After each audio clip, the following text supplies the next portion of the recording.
বাস্তব একটা দলিল বাংলাদেশের ঘটনা সিলেটে এক ব্যক্তি হিন্দু লোক জুমার দিনে সভাপতির মাধ্যমে ইমাম সাহেবের হাত তৈরা কালিমা ফেরা মুসলমান হইছে আলহামদুলিল্লাহ। আচ্ছা, ইসলাম ধর্ম গ্রহণ করছে, হিন্দু ধর্ম ত্যাগ করছে, এটা কি আমাদের জন্য ভালো না? তো সে যে একটা ধর্ম ত্যাগ করেছে আর তাকে কোনো ধর্মের লোক গ্রহণ করবে, হিন্দু ধর্মের কোনো ভাইরা গ্রহণ করবে, ত্যায্য করে দিচ্ছেন। এখন তার তো কিছু নেই, সভাপতি তাকে নিয়ে চলে গেছে বাড়িতে। একটু খেয়াল করেন, বাড়িতে যাইয়া সভাপতি ইচ্ছা মতন তারে দুপুর বেলা খাওয়াইছে, খাওয়াইয়া নিজের শরীরে হজ করার জুব্বাটা তাকে দান করছে।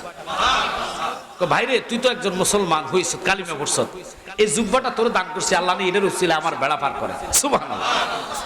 ওই ভাইটা একটা ধর্ম থেকে আসছে, সে তো আর মুক্তবে যায় নাই, মাদ্রাসা যায় নাই, কথা কন না কেন? হিন্দু ধর্মে ছিল, সব হিন্দু কিছু জানে, মুসলমানরা কিভাবে নামাজ পড়ে, কিভাবে কি করে, এটা তো আর সে ফুললি জানে না। ওই জুব্বাটা গায়ে দেওয়ার পরে সে মনে করছে এত বড় জুব্বা যে আছে, এটা পড়ছি যে তো লুঙ্গি আর লাগবে না, লুঙ্গি পড়ে নাই। লুঙ্গি না পড়ে আসরের নামাজ পড়তে গেছে। মসজিদে আসরের নামাজ পড়তে যায় কিছু দুষ্ট পোলা পাইনো আছে, ইমাম সাহেব দেখে খুশি হয়ে কত, বাবা তুমি আমার কাছে আসো, তুমি আমার পিছনে দাঁড়াও।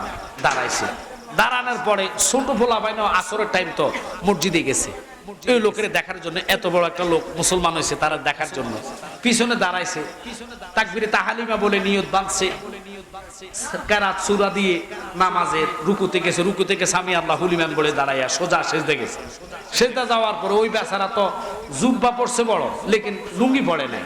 না পড়ার কারণে ওনার মোটামুটি ভাবে গোলালো দুইটা লোকটা আছে, ছোট বাচ্চা ফোলা ভাই তো, এটার মধ্যে আদি বেশি, আদি বসে যে এখন ওইতে হিন্দু লোক মনে করছে নামাজের মনে নিয়ম এইটা, এতে কি করছে ডাইরেক্ট ইমাম সাহেবটা তার দিবেছে, আল্লাহ খাইছে। এখন ইমাম সাহেব কেডা রে, এই কাম কেডা করে বলি আর দিবেছে। ইমাম সাহেব 2 মিনিট তো মনে করেন সেজদা আছে, কতক্ষণ পরে মাথা উঠেবে, এখন আর তো ছাড়ায় না, এটা তো আর কইতে পারে না, আটটা ছাড়ি দিয়ে কথা না বলে এখন ও শব্দ কইছে পিছন থেকে, ওই হিন্দু লোকটাকে হুজুর ও করলে লাভ হইতো না, পিছনের তা শুরু হয়ে গেছে।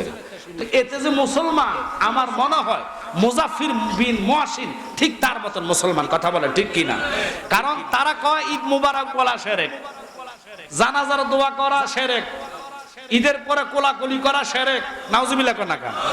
এখন আবার আরেক ফতোয়া দিছে আহমদুল্লাহ, আল্লাহ বাংলাদেশের কুরবানির যত অন্ডকোষ আছে সব তার কাছে পাচার করা হয়েছে। সে কয় গরুর অন্ডকোষ খাওয়া জায়েজ।